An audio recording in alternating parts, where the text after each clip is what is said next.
The President Muhammadu Buhari's administration came to power on May 29, 2015 amidst high expectations. Hopes were quickly dimmed as the economy began to nosedive until it snowballed into a recession. And as the economic crunch continues to bite harder, all eyes turn to President Muhammadu Buhari and his economic team headed by Vice President Yemi Osinbajo for redemption.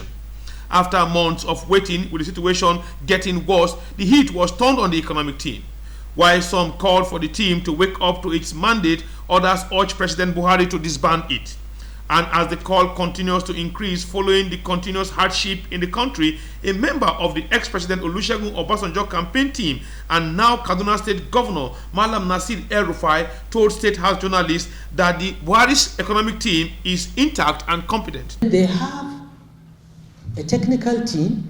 He will give you details and he can mention some of the names of the people that are sound economists, planners, accountants, bankers, businessmen that give guidance to ensure that policies are formulated appropriately.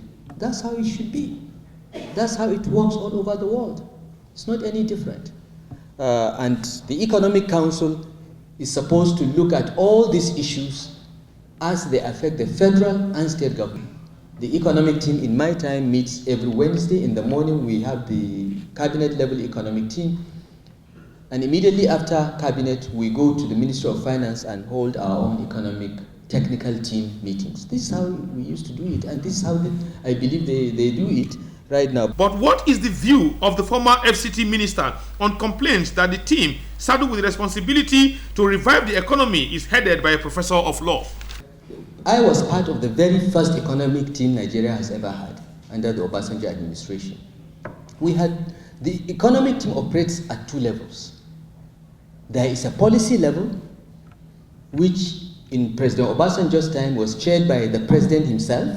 I think the only difference between that team and the current team we have is that the current team is headed by the vice president. Yes, he's a lawyer, but Obasanjo was not an economist either.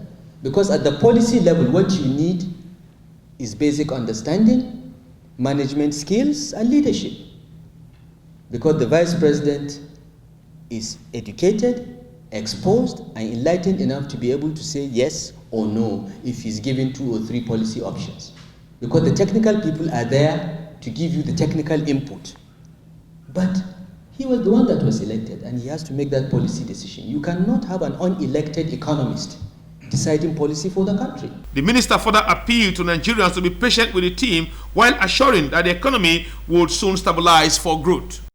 By the former FCT minister is very much expected, particularly as he is not just a governor under the All Progressive Congress, but also a staunch supporter of the Buhari's administration. Despite the defense by MALAM NASIR El-Rufai, the economic situation is very much biting, and Nigerians are lamenting and will continue to put pressure on the Osinbajo-led economic team.